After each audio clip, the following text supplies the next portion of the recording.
Olá, bem-vinda ou bem-vindo ao canal Lendo com Intenção. Hoje a gente vai dar continuidade à leitura do livro No Invisível por Leon Denis. E hoje a gente vai ler o capítulo 14 da parte 2. Bom, então vamos lá. Visão e audição psíquicas no estado de vigília. A visão e a audição psíquicas em estado de vigília estão ligadas aos fenômenos de exteriorização. Neste sentido, necessitam de um começo de despreendimento no percipiente. Não se trata mais de fatos fisiológicos ou de manifestações do ser vivo à distância, e sim de uma das formas de mediunidade.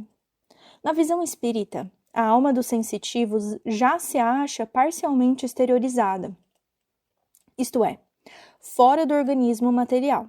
Sua faculdade própria de visão se vem acrescentar ao sentido físico da vista. Às vezes, a substituição deste pelo sentido psíquico é completa. Demonstra o fato de, em certos casos, o médium ver com os olhos fechados. Fui muitas vezes testemunha deste fenômeno. Convém ter o cuidado de distinguir a clarividência da visão mediúnica. Acontece que sonâmbulos muito lúcidos no que se refere aos seres e às coisas deste mundo são inteiramente cegos a respeito de tudo o que concerne ao mundo dos espíritos. Prende-se isso à natureza das irradiações fluídicas de seu invólucro exteriorizado e ao modo peculiar de adestramento a que o submete o magnetizador. É o que distingue o estado de simples lucidez do de mediunidade. Neste último caso, já não é o magnetismo humano que intervém. O vidente se acha sob a influência do espírito que sobre ele opera, visando produzir determinada manifestação. Provocando o estado de semidespreendimento, faculta ao sensitivo a visão espiritual. O sentido psíquico, como vimos, é muito mais sutil que o sentido físico. Pode distinguir formas, radiações, combinações da matéria que a vista normal não seria capaz de perceber. Para tornar mais distinta sua aparição, o espírito muitas vezes recorre a um começo de materialização. Objetiva-se mediante as forças auridas dos assistentes.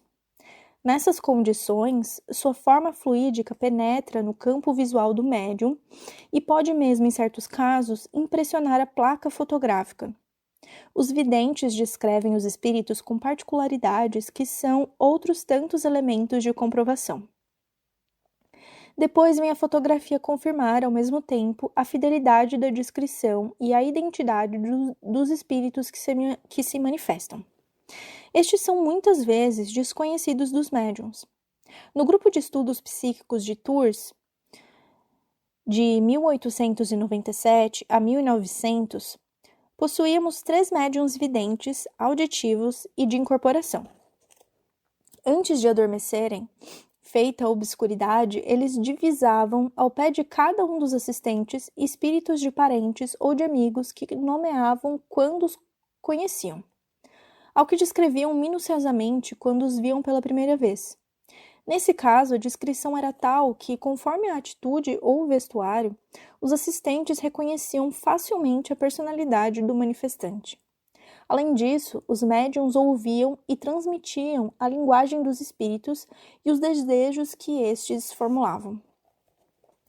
A impressão produzida nos videntes variava de modo muito sensível, conforme o desenvolvimento das faculdades mediúnicas ou o adiantamento dos espíritos. Onde uns só distinguiam um ponto brilhante, uma chama, outro via uma forma radiosa. O mesmo acontecia com a audição, que variava de intensidade e precisão conforme os sensitivos. Quando um não percebia mais que um vago som, uma simples vibração, outro escutava uma harmonia doce e penetrante que o comovia até às lágrimas.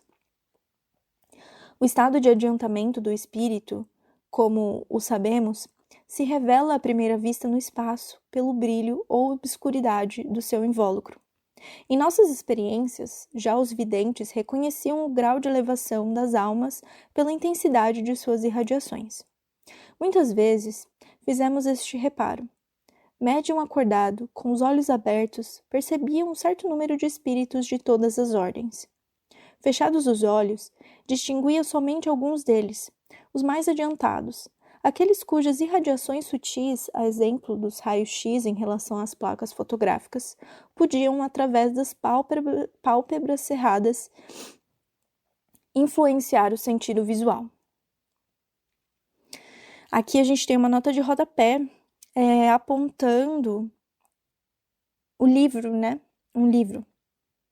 Então tá escrito aqui: ver também Aksakov, Animismo e Espiritismo, capítulo 4b, vários casos de aparições de pessoas falecidas corroborados pelo testemunho visual de médiuns e confirmados pela fotografia transcendental ou pela simples fotografia, na ausência de pessoas que conhecem o desencarnado, o que exclui toda hipótese de leitura ou de fotografia do pensamento.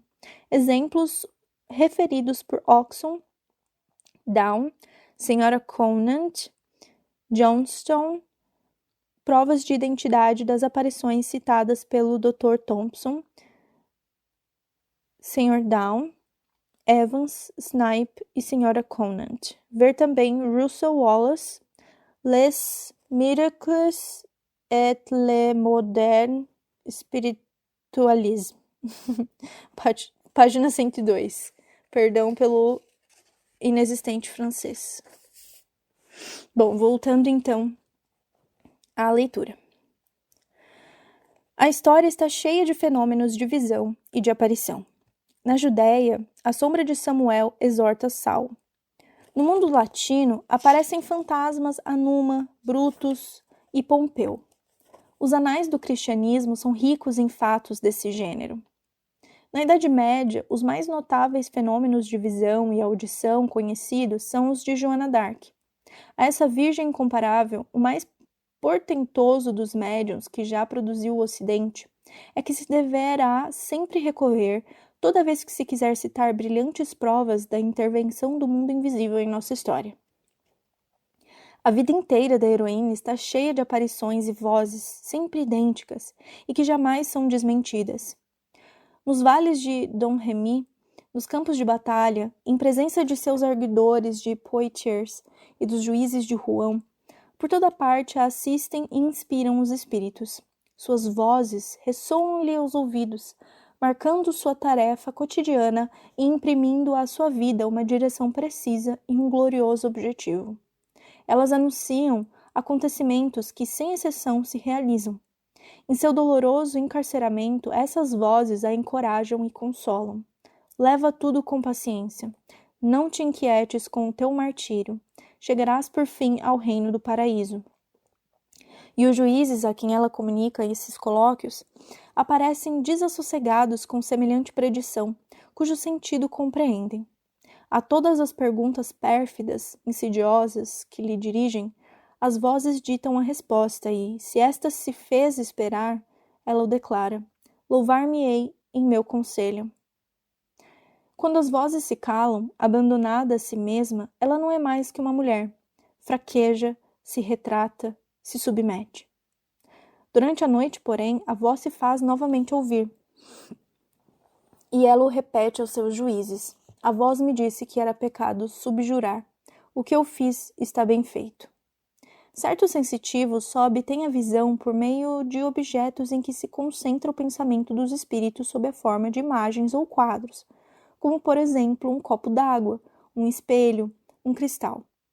Quando o espírito é impotente para fazer vibrar o cérebro do médium ou provocar uma exteriorização suficiente, impregna de fluidos os objetos que acabamos de indicar. Faz pela ação da vontade. Aparecem imagens, cenas muito nítidas, que o sensitivo descreverá em suas menores particularidades e que outros assistentes poderão igualmente ver. Eis aqui um dos casos mais notáveis, assinalado pelo Light, de 16 de fevereiro de 1901. O espírito de um homem assassinado faz encontrar em seu corpo, a princípio por meio da visão do cristal, e depois diretamente pelos sentidos psíquicos do médium. O Sr. Perry Foxwell, corretor de câmbio, residente em Thames Ditton, a pequena distância de Londres, saiu de casa no dia 20 de dezembro de 1900 pela manhã e dirigiu-se para seu escritório na cidade. Aí não apareceu ele nesse dia nem nunca mais. Verificado seu desaparecimento, a polícia procedeu a longas e minuciosas pesquisas, mas inutilmente. Desesperançada, a Sra. Foxwell recorreu a um médium, o Sr. Von Bohr, que obteve em um espelho a visão do corretor de câmbio vivo e depois de seu corpo debaixo d'água. Numa outra sessão, o médium vê um espírito de pé junto à Sra. Foxwell, indicando com insistência um relógio, uma cadeia e berloques que tem na mão. Naquele se vê gravado um nome. A Sra. Foxwell, pela descrição, reconhece seu marido e o relógio, graças ao qual pôde mais tarde ser o corpo identificado. O espírito pede que procurem seu despojo e promete conduzir o médium ao lugar em que foi lançado a água. Faça uma nova reunião e o espírito desenha pelo punho do Sr. Von Bohr a planta do caminho que será preciso percorrer. Acompanhado de muitos amigos do finado, o médium toma esse caminho e segue-lhe todas as sinuosidades. Experimenta a repercussão muito viva das impressões sentidas pela vítima. No próprio local em que esta foi ferida, quase perdeu os sentidos. Tiveram que percorrer diversas veredas, contornar casas, transpor barreiras, como haviam feito os assassinos.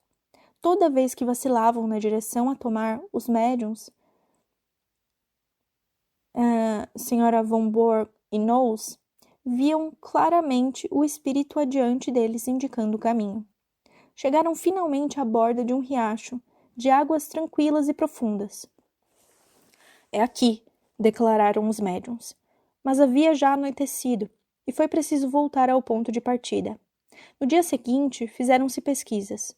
Indivíduos munidos de varas sondaram o fundo do riacho, e pouco depois, abaixo do sítio em que se faziam as sondagens, mesmo no lugar em que o riacho se encontra com o Tâmisa, viu-se boiar um cadáver à flor d'água. Um relógio, encontrado com o fúnebre despojo, permitiu reconhecer o corpo do Sr. Foxwell. Uma permanência de 6 semanas debaixo d'água dera lugar à decomposição das carnes. O corpo se achava revestido com os objetos descritos pelo médium. Pôde-se então reconhecer a identidade, não somente pela presença do relógio e dos berloques, como também por certas particularidades observadas nos dentes e etc.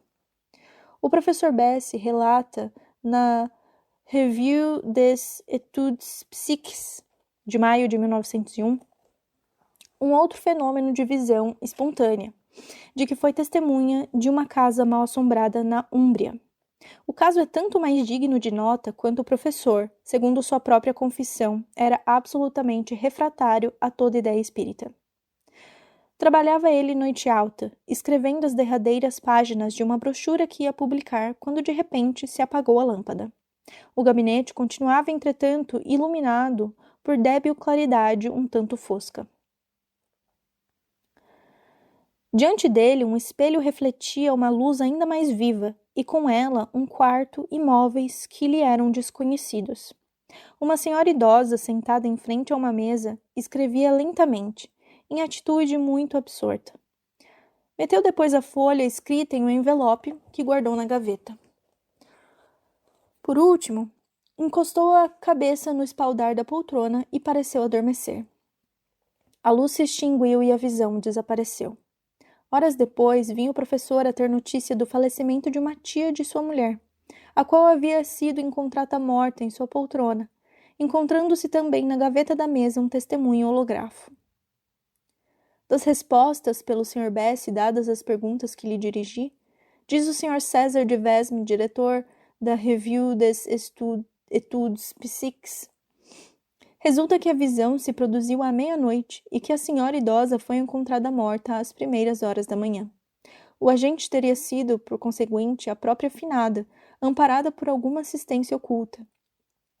E como só o Sr. Besse estava acordado em casa, à hora da manifestação, foi ele o único que a apreciou.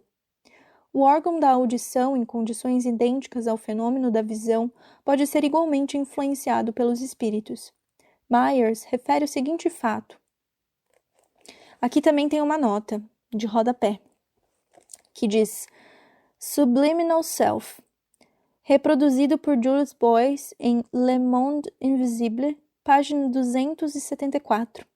Ver também um notável caso de audição narrado pelo Dr. Berget, examinador da Faculdade de Ciências de Paris, em L'inconnu et les problèmes psychiques, de C. Flammarion, na página 79. Voltando à leitura, Lady Cadley, na ocasião de tomar um banho, achando-se já fechada no banheiro e despida, ouviu uma voz estranha e claramente distinta que dizia: "Puxe o ferrolho." Ela ficou surpreendida e olhou para todos os lados, mas em vão. Quando se meteu no banho, ouviu ainda a voz repetir 3 vezes seguidas, em insistência crescente: "Puxe o ferrolho." Saiu então da banheira e puxou o ferrolho. Mas ao voltar ao banho, perdeu os sentidos e caiu com a cabeça dentro d'água. Por fortuna, pôde, na queda, puxar o cordão da campainha. A criada de quarto acudiu. Se a porta estivesse trancada, ela se teria infalivelmente afogado. O Sr. François Coppée, o poeta acadêmico, ouviu muitas vezes uma voz misteriosa. É o que nos informa o Sr. Jules Boyce em sua pesquisa sobre l'aude et les forces incommunes, publicada pelo jornal Le Matin, 7 de outubro de 1901.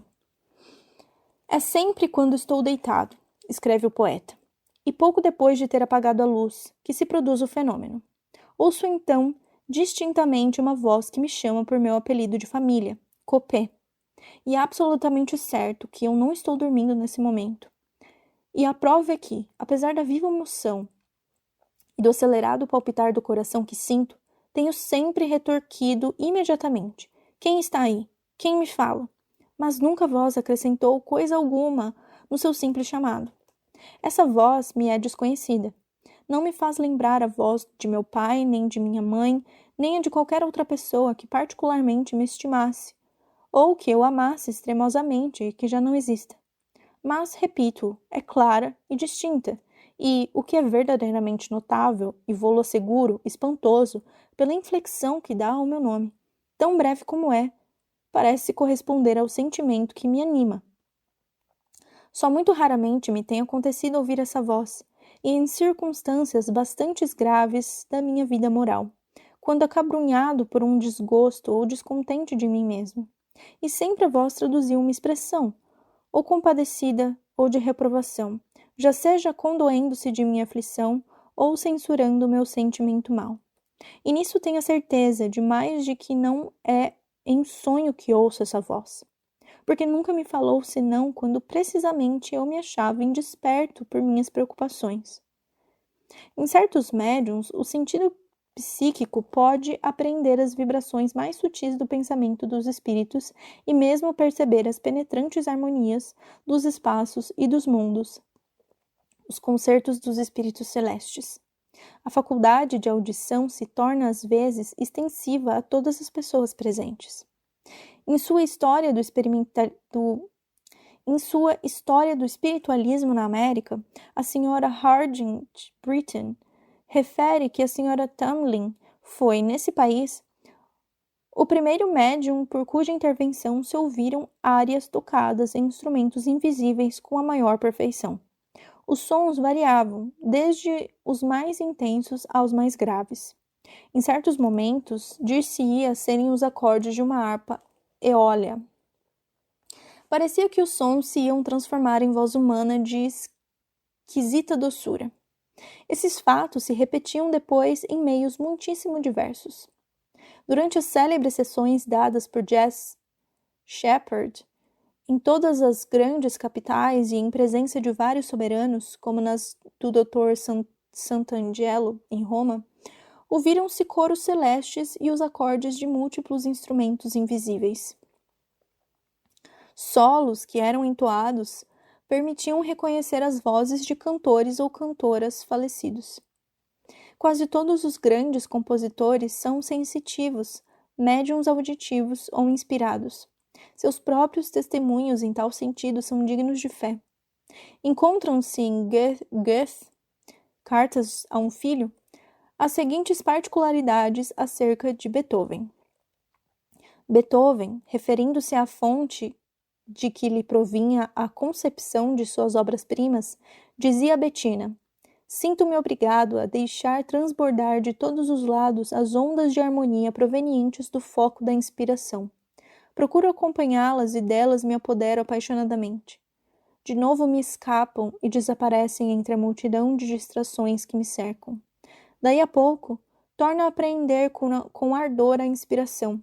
Arrebatado, vou multiplicando todas as modulações e venho por fim a me apropriar do primeiro pensamento musical. Vede agora, é uma sinfonia. Tenho necessidade de viver só comigo mesmo. Sinto que Deus e os anjos estão mais próximos de mim, na minha arte, do que os outros. Entro em comunhão com eles, e sem temor. A música é o único acesso espiritual nas esferas superiores da inteligência. Em seguida a haver composto suas mais suaves harmonias, exclamava ele: tive um êxtase. Mozart, por sua vez, numa de suas cartas a um amigo íntimo, nos inicia nos mistérios da inspiração musical. Dizes que desejaria saber qual o meu modo de compor e que método sigo.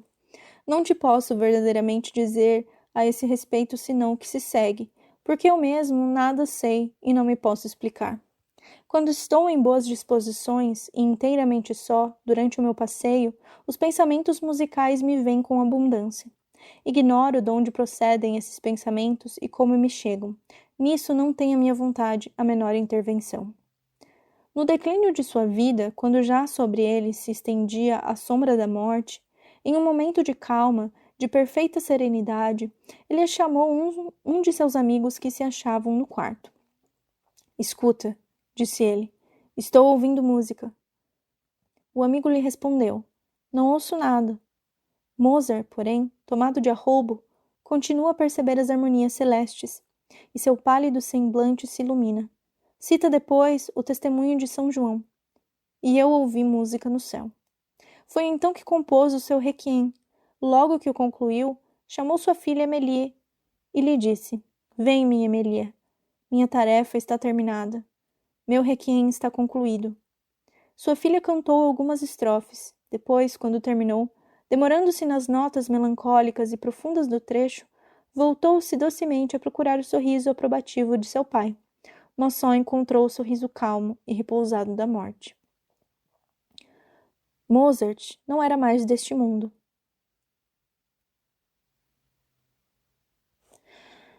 Aqui tem outra nota, e diz assim, Allan Kardec, na Revista Espírita de 1859, na página 123, reproduz a seguinte comunicação do espírito Mozart sobre a música celeste.